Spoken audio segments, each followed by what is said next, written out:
Hi, Antony. Hi. First question. This year, after a life of 103 years, Kazuo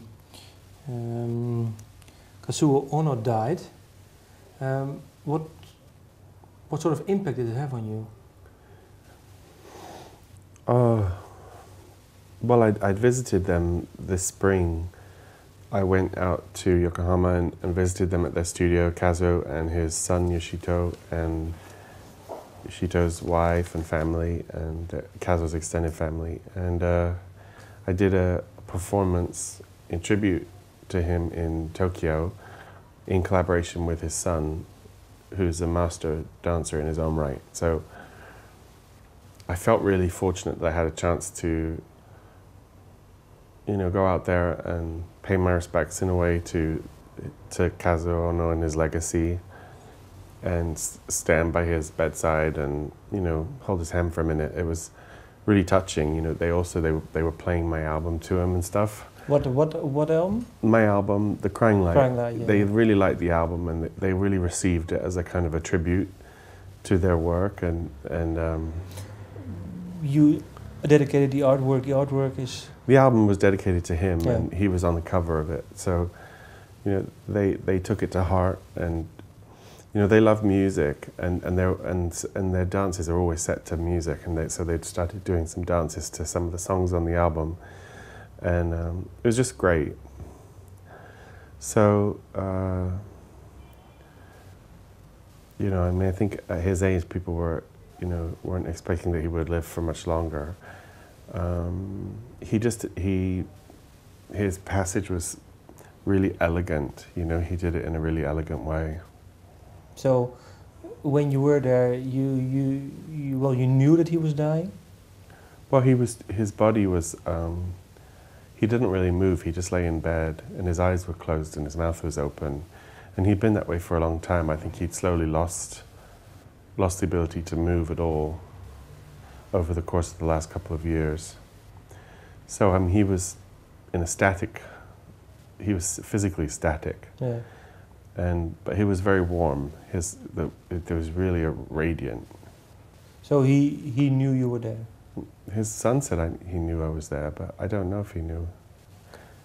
You were saying they were dancing to a few songs of your album. Is there one song that they say, well, this specifically suits our way of dancing? Is there one song that they said? No.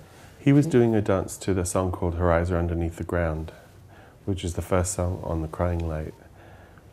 They just felt that it was in line with the images that they draw from in their own work, and he said that it was a Butoh music. Was it?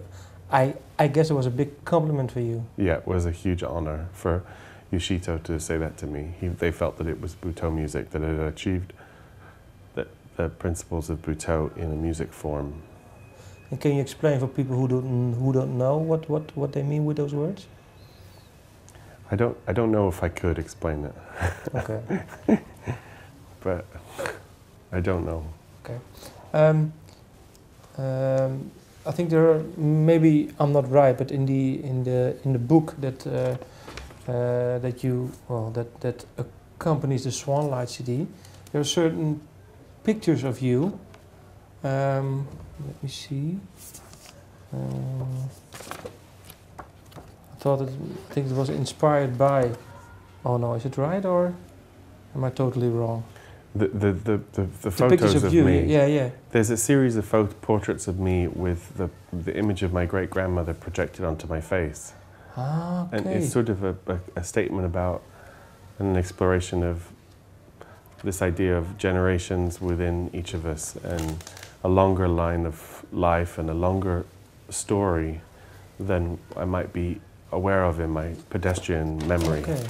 So it's sort of talking about reaching back through the generations, even back to the beginning of life, as a source of, as a well of imagery and inspiration.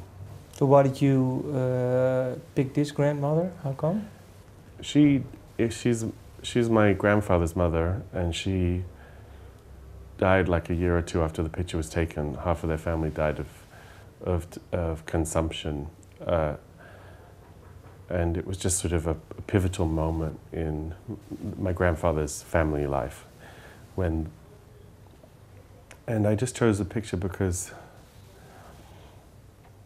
it was just kind of haunting, and I thought, I just was experimenting, and it's the only image I have of her. It's a very grainy black and white image, and I just thought to put it onto my face to see how it would animate, to see what that animation would look like.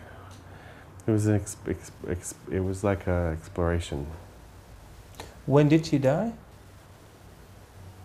She probably died at the turn of the century. Well, if my grandfather was born in 30s, she probably died at like around, I would imagine, about 1910, something like that.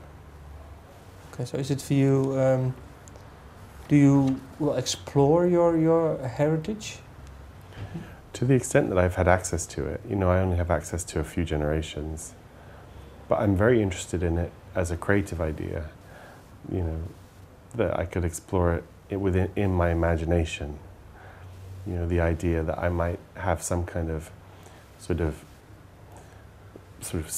access, a sort of cellular access to memories from the past, or memories that my body contains that I'm not consciously aware of, or that I could sort of draw from the inspiration of my future self.